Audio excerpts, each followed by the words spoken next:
निम्नलिखित में उचित भिन्न है। उचित भिन्न इनमें से कौन सा है? तो उचित भिन्न कौन सा क्या होता है, क्या है कि अंश हर से अधिक हो, है ना। जब भी एक भिन्न होता है तो भिन्न में हम लोग दो बातें करते हैं, अंश बटे हर।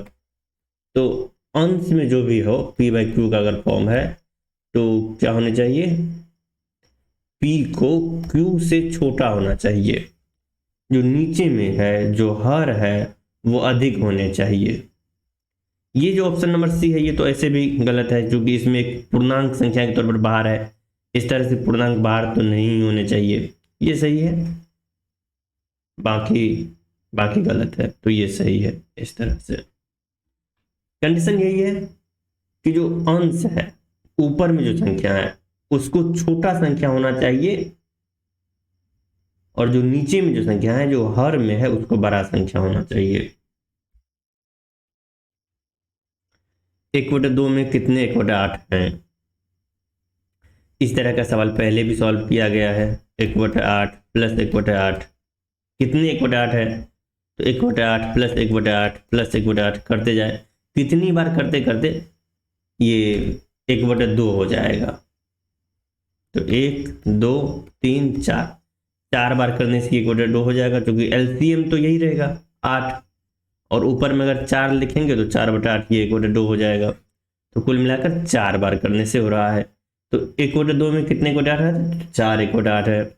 इसको करने का और दूसरा तीसरा तरीका भी पीछे कुछ एक अलग तरीके के क्वेश्चन में इसी तरह के दूसरे तीसरे क्वेश्चन में किया गया है। तो यहां पर आंसर 4 हो गया। आरोही क्रम में व्यवस्थित करने पर निम्नलिखित में से कौन सी संख्या तृतीय स्थान पर होगी? आरोही क्रम, आरोही और अवरोही, ये दो तरह की बातें होती है। आरोही में, आरोही क्रम का मतलब बढ़ते क्रम होता है, मतलब सबसे पहले सबसे छोटी संख्या, फिर उससे बड़ी, फिर उससे बड़ी, इस तरह से। और अवरोही में होता है सबसे छोटी संख्या शुरू कर, नहीं, अवरोही में क्या होता है, घटते क्रम में होता है अवरोही। मतलब अवरोही में सबसे बड़ी संख्या शुरू करके सबसे छोटी संख्या तक बढ़ते हैं। तो ये जो सवाल है ये आरोही क्रम पर है, तो सबसे पहले सबसे छोटी संख्या, इसमें सबसे छोटी संख्या यहाँ पर है, तो ये सबसे पहला पहला पोजीशन मिलेगा। दूसरा स्थान किसको मिलेगा? जो इस सब में जो सबसे छोटी हो, तो इसमें 7 दशमलव सब में है। चलिए आगे, 0 यहाँ 7, तो अब अभी इन दोनों में ये छोटी संख्या है। यहाँ अब इस दोनों को देख लेते हैं, ये भी अभी बड़ी संख्या होगी। ये 0 0 यहाँ मैच कर रहा है, ये इन दोनों में नहीं है। इसके बाद यहाँ 7 है और यहाँ 0 है, तो ये छोटी संख्या हो गया, तो दूसरा सब स्थान इसको मिलेगा। अब अच्छा, दूसरा स्थान इसको मिल गया, तीसरा स्थान इसको मिल जाएगा, क्योंकि ये दोनों तो बड़ी संख्या है उससे। इन दोनों में भी देखा जा सकता है, लेकिन हम लोग अपने आंसर तक पहुंच चुके हैं। देख लेते हैं इन दोनों में कौन सा बड़ा है। तो 7 0 और 7 0 के बाद 7 है, तो ये होगा 4 नंबर पर, और 5 नंबर पर ये होगा। और पूछ रहा है तृतीय स्थान पर कौन सी संख्या होगी, तो तृतीय स्थान पर ये संख्या निकल के आया है 7.07। निम्नलिखित में से कौन सा सही नहीं है? इस बात पर ध्यान रखना है, सही नहीं है। 1 सेंटीमीटर 1 मीटर का शतांश होता है। देखिए 1 मीटर बराबर कितना होता है? 1 मीटर बराबर 100 सेंटीमीटर। तो 1 सेंटीमीटर बराबर क्या होगा? तो 1 सेमी बराबर होगा 1/100, है ना। 1 का 100वां अंश, इसी बात को शतांश कहा जाता है, तो ये बात सही है। और जो चूज करना है, जो सही नहीं होगा उसको चूज करना है, तो फिलहाल ये आंसर ये नहीं होगा। 1 मिली 1 लीटर का शतांश होता है, 1 लीटर बराबर होता है 1000 मिलीलीटर। तो फिर ये तो 1000वां भाग हो गया, 100वां भाग, शतांश मतलब 100वां भाग, तो 100वां भाग नहीं है, ये 1000वां भाग है, तो ये गलत है। और ये अगर गलत है तो यही आंसर होगा। जिस तरह से हम लोग आंसर पर आ गए, बाकी दो ऑप्शन जो है वो दोनों भी सही होने चाहिए। देख लेते हैं, 1,00,000 बराबर है 100,000 के, बिल्कुल हम लोगों के यहाँ 100,000, 100,000 बराबर 1,00,000 ऐसे भी पढ़ते हैं, और 1 करोड़ बराबर है 100,00,000 के। 1 करोड़ 100,00,000 के, है ना। हम लोगों का जो गिनती चलता है इस तरह से कि इकाई, दहाई, सैकड़ा, हजार, 10,000, 10,000 के बाद लाख। जो लाख है वही 100,000 के बराबर हो जाएगा। 10,000 के बाद 100,000 और 100,000 हो जाएगा लाख, ये इस ऑप्शन में है। फिर लाख के बाद 10,00,000 और 10,00,000 के बाद लाख, 10,00,000 के बाद हम लोग कहते इधर करोड़। लेकिन यही ये जो है 10,00,000 से आगे बढ़ते हैं तो 100,00,000 पर पहुंचेंगे। उसी 100,00,000 को अंग्रेजी सिस्टम में मिलियन कहा जाता है और हम लोगों के सिस्टम में करोड़ कहा जाता है। तो ये बात भी सही है कि 1 करोड़ बराबर 100,00,000। तो ये सेकंड बी नंबर आपका ऑप्शन है, बी नंबर ऑप्शन आपका इस क्वेश्चन के लिए सही आंसर है। अगला सवाल है, एक दर्जी 8 दिन में 14 कमीज बनाता है, तो वह दर्जी 12 दिन में कितनी कमीज बनाएगा? 8 दिन 14 कमीज, तो 12 दिन, तो 8 दिन में 14 बना लिया। अब 12 दिन का देखना है तो 4 दिन एक्स्ट्रा के लिए देख लेते हैं। तो 4 दिन में वो कितना कमीज बनाएगा? 8 दिन में 12, तो 4 दिन में 7 कमीज बनाएगा। कोई गुना भाग नहीं करने वाले कि 2 से भाग देकर आए दोनों में। 8 का आधा किए तो 4 दिन, 14 का आधा किए 4 दिन में। अगर 8 दिन में 14 कमीज बना रहा है तो 4 दिन में 7 कमीज बनाएगा। और 12 दिन का देखना है तो 14 दिन उधर, 14 कमीज उधर और 4 कमीज इधर, कुल मिलाकर 21 कमीज वो बनाएगा। तो स्ट्रेट फॉरवर्ड आप किसी फॉर्मूला का इस्तेमाल करके ये कैलकुलेशन कर सकते हैं, नहीं तो जैसा दिया है जो कह रहा है क्वेश्चन में उस तरह से कर दिए, हो गया। बिल्कुल यही आंसर भी है। अगला सवाल, प्रियांशु के पास 10 रुपए और 20 रुपए के करेंसी नोट है। वह 20 रुपए के 2 नोट और 10 रुपए के 1 नोट से 50 रुपए बनाती है। कैसे बनेगा? तो 2 गुना 20 प्लस 1 गुना 10 बराबर 50 बन रहा है। बिल्कुल। कितने अन्य संयोजन से दोनों करेंसी नोटों का उपयोग करके समान राशि बनाई जा सकती है? समान राशि मतलब 50 रुपए बनाई जा सकती है। कितने और संयोजन ऐसा हो सकता है? और एक और जो महत्वपूर्ण बात है कि दोनों करेंसी नोटों का इस्तेमाल करना है। दोनों करेंसी नोट का इस्तेमाल करना है, 10 रुपए वाले का भी, 20 रुपए वाले का भी।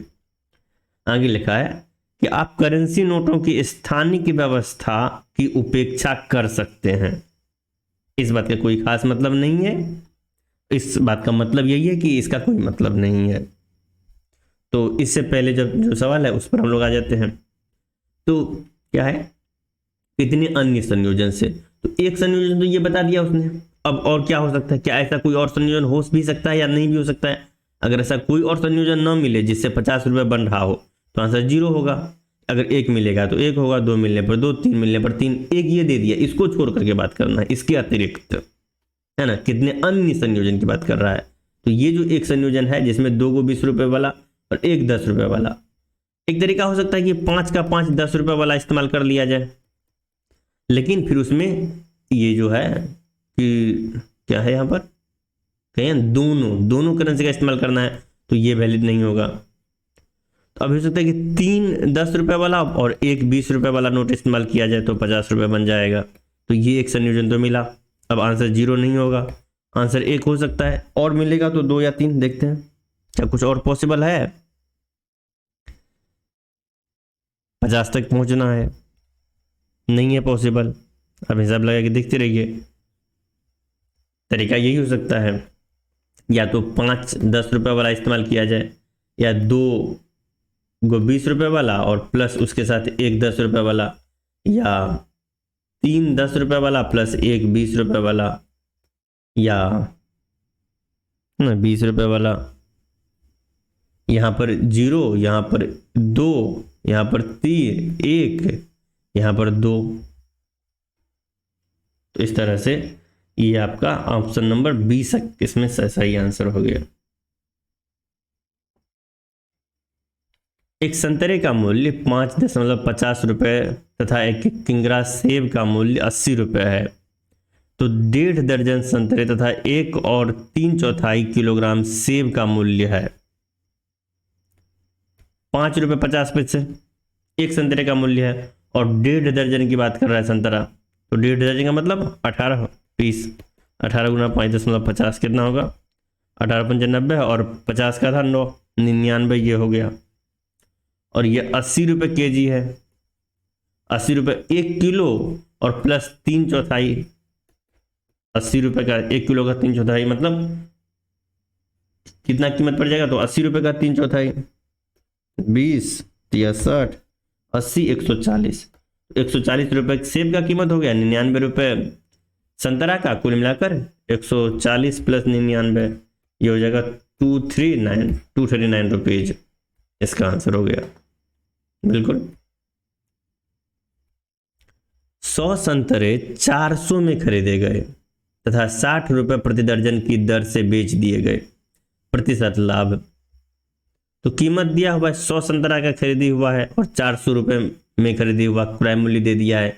विक्रय मूल्य यहां से कैलकुलेट कर लेते हैं, 60 रुपये प्रति दर्जन, तो 60 रुपये प्रति दर्जन। और कितना दर्जन केला है? यहां से देखिए 12 दर्जन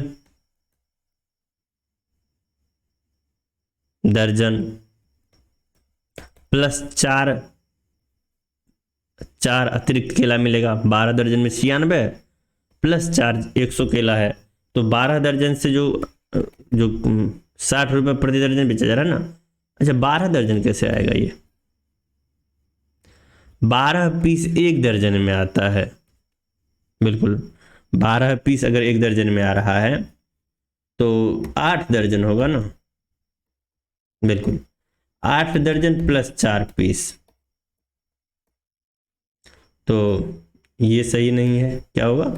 60 रुपये और 1 दर्जन का, तो 8 दर्जन पर कितना आ जाएगा?